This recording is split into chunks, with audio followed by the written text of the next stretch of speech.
ঢাকার হযরত শাহজালাল আন্তর্জাতিক বিমানবন্দরের কার্গো কমপ্লেক্সে ভয়াবহ অগ্নিকাণ্ডে পুরো এলাকা জুড়ে সৃষ্টি হয়েছে আতঙ্ক ও ক্ষতির ছায়া।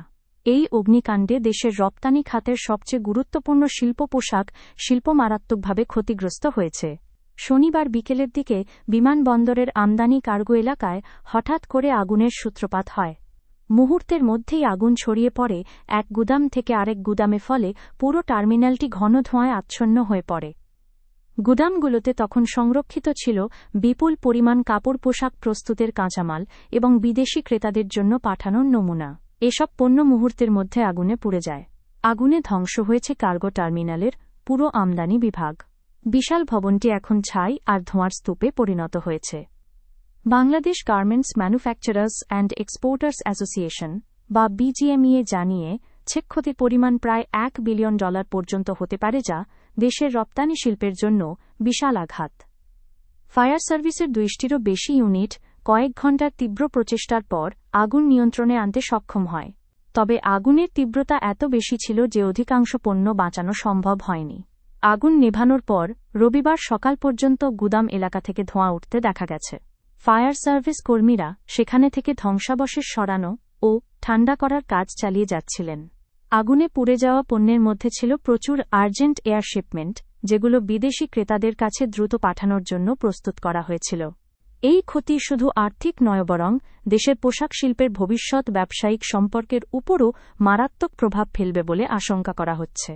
বিজিএমইএ এর সিনিয়র সহসভাপতি ইনামুল হক খান জানান, যে সব নমুনা পণ্য ক্রেতাদের পাঠানোর কথা ছিল সেগুলো হারানো মানে ভবিষ্যতে নতুন অর্ডার পাওয়ার সুযোগ নষ্ট হওয়া। তিনি বলেন, এই নমুনাগুলো আমাদের রপ্তানিকারকদের জন্য অত্যন্ত গুরুত্বপূর্ণ ছিল। এগুলো হারালে আমাদের সদস্যরা অনেক ভবিষ্যৎ ব্যবসার সুযোগ হারাতে পারেন। অক্টোবর থেকে ডিসেম্বর পর্যন্ত সময়টি বাংলাদেশের গার্মেন্টস রপ্তানির জন্য সবচেয়ে ব্যস্ত মৌসুম। এই সময় বিশ্বব্যাপী উৎসব মৌসুমের জন্য বিপুল অর্ডার পাঠানো হয়।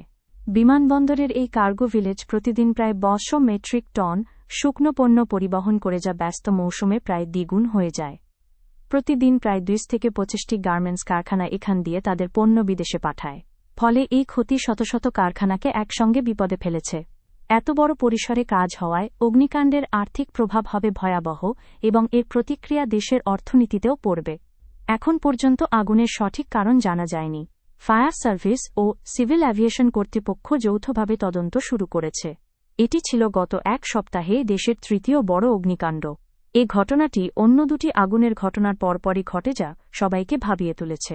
এর আগে মঙ্গলবার ঢাকায় একটি গার্মেন্টস কারখানা ও পাশের রাসায়নিক গুদামে ভয়াবহ আগুনে অন্তত 16 জন নিহত হন এবং অনেকে আহত হন। বৃহস্পতিবার চট্টগ্রামের রপ্তানি প্রসেসিং জোনের একটি 7তলা গার্মেন্টস ভবনেও অগ্নিকাণ্ডে ব্যাপক ক্ষতি হয়। এসব পরপর আগুনের ঘটনায় জনমনে প্রশ্ন উঠেছে, শিল্পাঞ্চলগুলোতে নিরাপত্তা ব্যবস্থা কতটা কার্যকরভাবে কাজ করছে।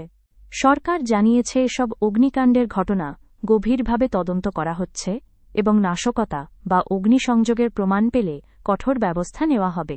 স্বরাষ্ট্র মন্ত্রণালয় জানিয়েছে, কোনো ধরনের অপরাধমূলক কর্মকাণ্ড বা উস্কানি সহ্য করা হবে না এবং দোষীদের দ্রুত আইনের আওতায় আনা হবে। ফায়ার সার্ভিস কর্মকর্তাদের মতে, গুদামটিতে প্রচুর দাহ্য পদার্থ মজুত থাকায় আগুন দ্রুত ছড়িয়ে পড়ে এবং নিয়ন্ত্রণে আনতে সমস্যা হয়।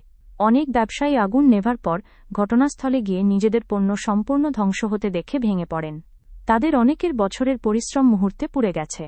বিমানবন্দর কর্তৃপক্ষ জানিয়েছে, আগুন লাগার সময় নিরাপত্তার কারণে কয়েক ঘণ্টার জন্য সব ফ্লাইট সাময়িকভাবে স্থগিত করা হয়েছিল। আগুনের কারণে রপ্তানি সময়সূচি বিঘ্নিত হবে এবং আন্তর্জাতিক ক্রেতাদের কাছে পণ্য সরবরাহে বিলম্ব ঘটবে বলে আশঙ্কা করা হচ্ছে। বাংলাদেশ বর্তমানে বিশ্বের দ্বিতীয় বৃহত্তম পোশাক রপ্তানিকারক দেশ, যেখানে প্রায় 4 মিলিয়ন শ্রমিক কাজ করেন। পোশাক শিল্প দেশের মোট দেশজ উৎপাদনের জিডিপি 1.0%-এরও বেশি অবদান রাখে, যা অর্থনীতির অন্যতম চালিকা শক্তি। বিশ্লেষকরা বলছেন, এই দুর্ঘটনা শুধু ক্ষতি নয়, বরং ভবিষ্যতে শিল্প এলাকার নিরাপত্তা ব্যবস্থা পুনর্মূল্যায়নের প্রয়োজনীয়তাও স্পষ্ট করেছে। বিজিএমইএ ও ব্যবসায়ী সংগঠনগুলো সরকারের কাছে ক্ষতিগ্রস্ত উদ্যোক্তাদের জন্য দ্রুত পুনর্গঠন সহায়তা ও ক্ষতিপূরণ প্রদানের আহ্বান জানিয়েছে।